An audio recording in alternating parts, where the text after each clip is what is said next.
What did it feel like to get my first paycheck? It felt like going to the bank, cashing it, and let's have a party.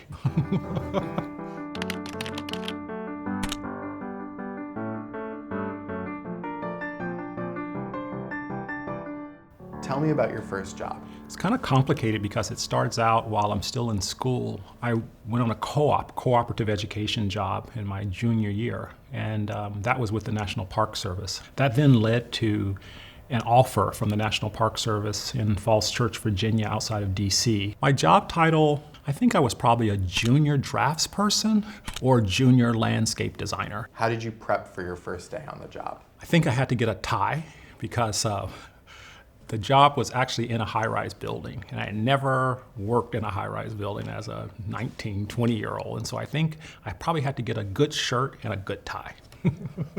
My first day on the job, I remember getting in the elevator. Others in the elevator asked me where was I going. And as a young African-American in Asheville in the 80s, I think I was probably the only white-collar worker in that building. First of all, I felt out of place, but then when I arrived up to the office, I saw all of these other designers who welcomed me in, and so that was these two different kind of experiences, one outside but one inside. What were the most valuable skills you learned at this job? Drawing. I could draft and draw like no one. I mean, I really dedicated myself to learning and practicing the art of draftsmanship. Drafting is mechanical drawing, so you're constantly sharpening the pencil because you don't want the line that you're trying to like get fat. You want it to stay the same size, and so the idea of twirling your pencil when you draw, which keeps it sharp. So there are all of these kind of tools to kind of think about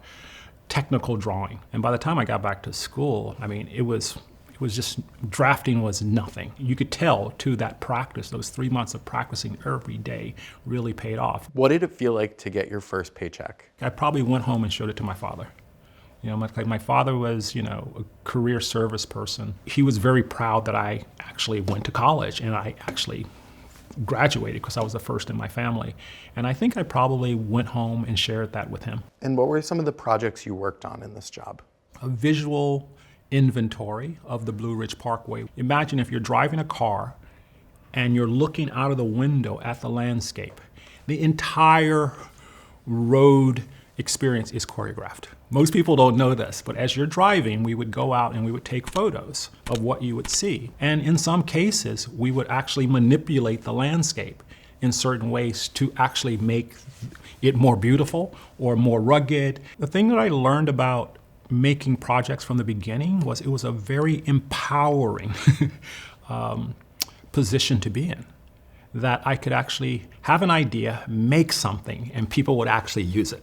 And if you did it right, they would use it and love it. When I work on projects, I'm interested in the people.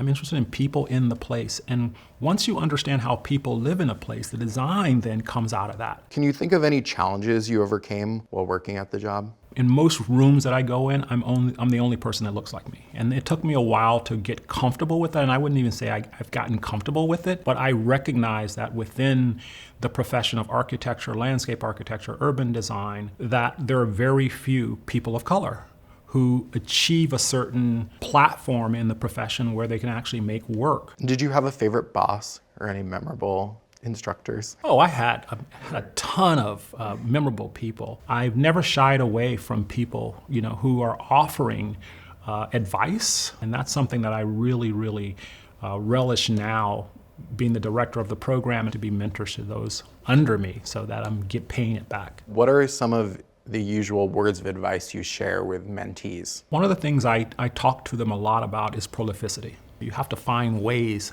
of doing certain things if you're a designer, and that practice, right, that prolificity of making is only going to make you better.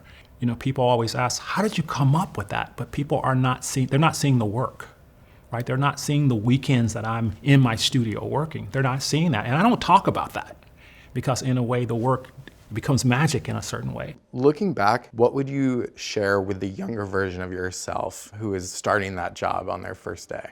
What would I say to the younger version of myself? Man, it's going to be a long, long ride, and it's going to be a long career.